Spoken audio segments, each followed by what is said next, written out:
Hello, this is Camaxide, the creator of the Doom 3 mod for Doom 2.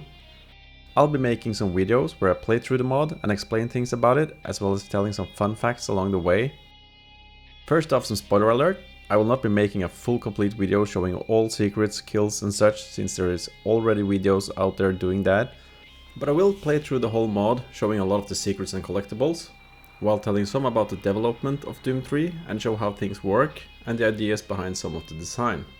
So basically it will be a playthrough guide with dev commentary on top. Since these videos will contain a lot of spoilers, I would recommend that if you plan to play Doom 3 mod but hasn't done that yet, I would suggest you go and play through it first and then come back and watch these videos later.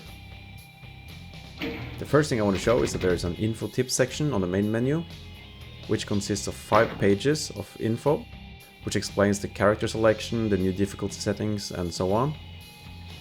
So spending a couple minutes on that will make it easier for you to pick the right settings as you start your first game.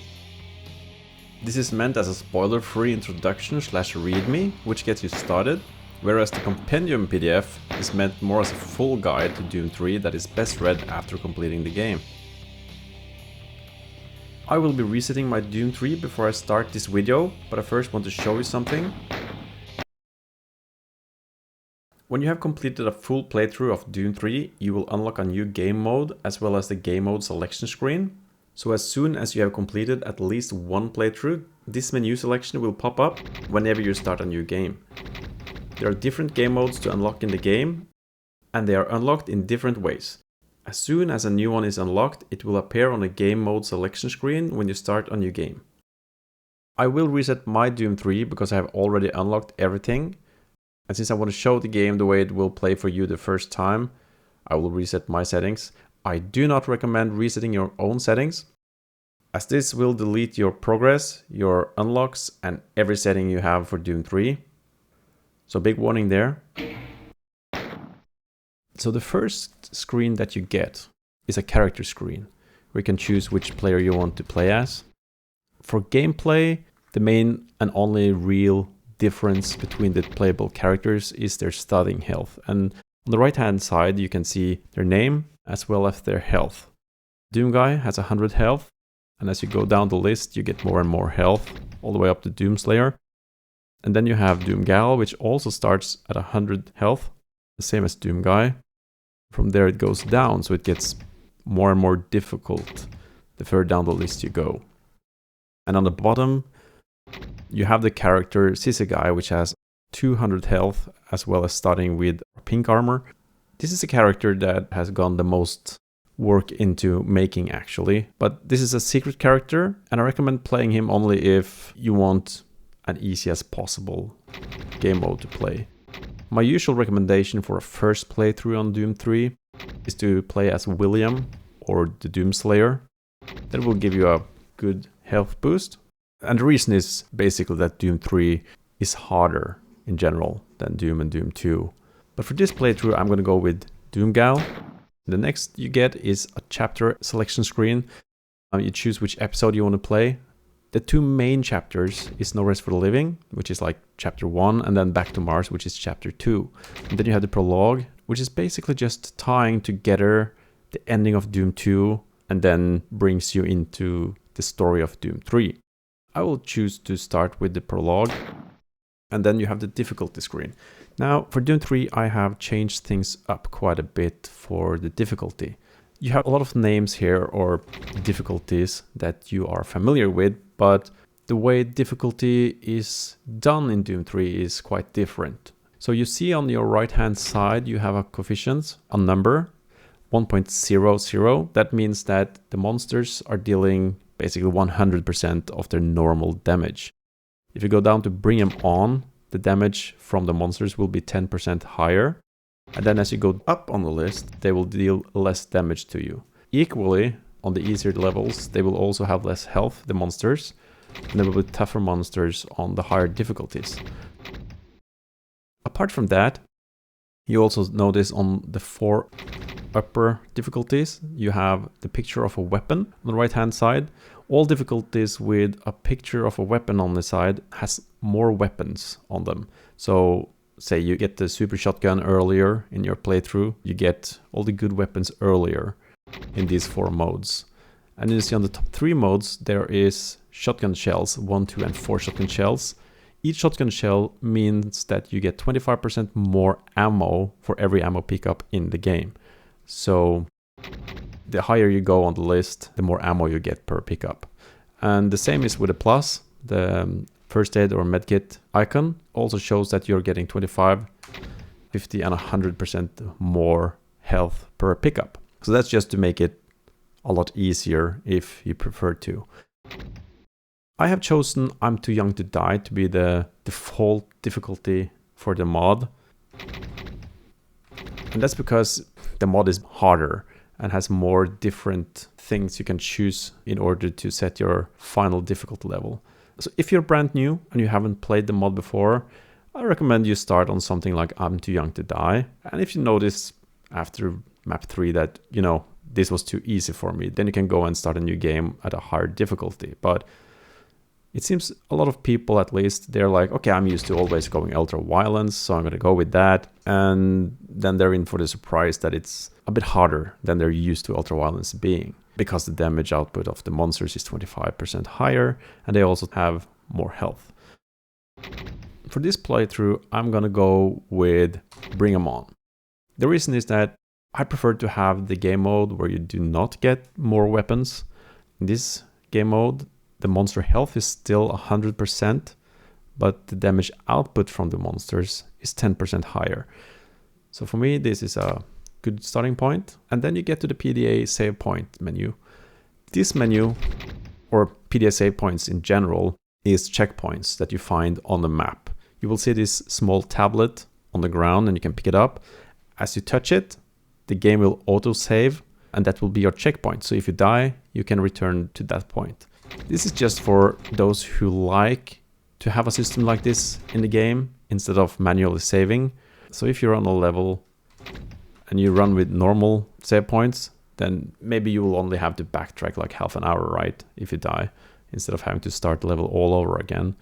Now, because I'm making a YouTube video, I'm going to go with the max number of PDA save points, simply because it's no fun for you guys to watch me replaying 30 minutes of gameplay if I should die. So I'm going to go with that. And then the last menu you get is the weapon mode.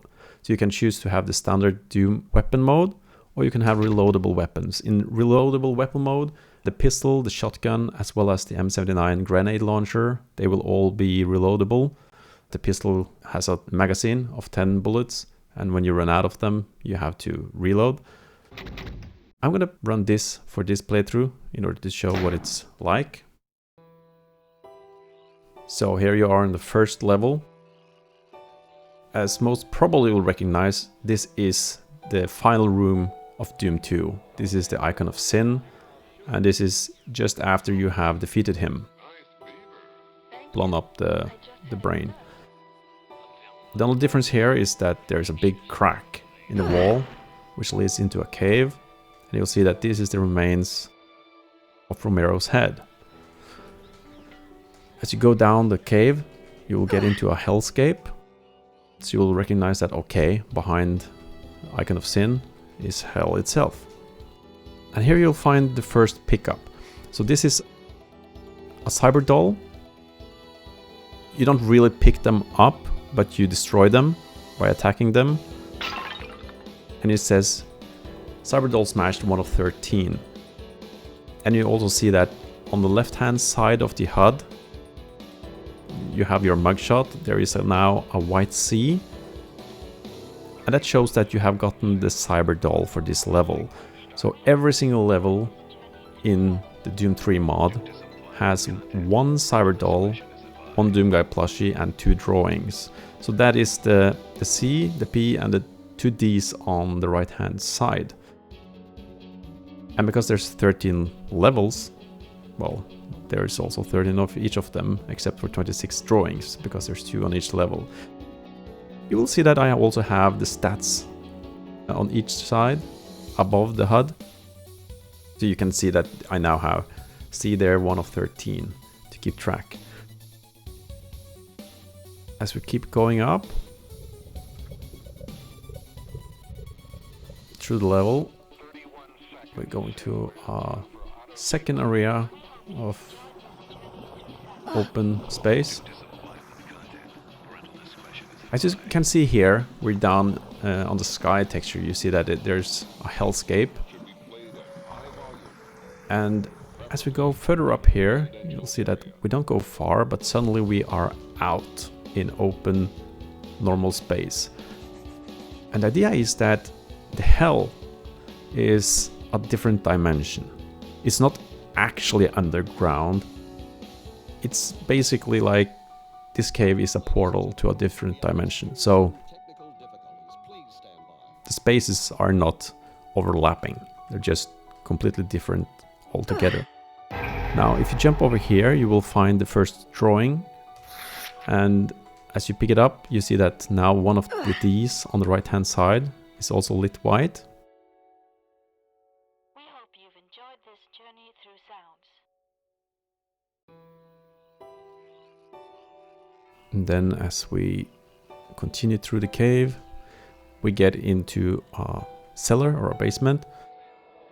In here is the second drawing inside this crate. And you'll see all the drawings.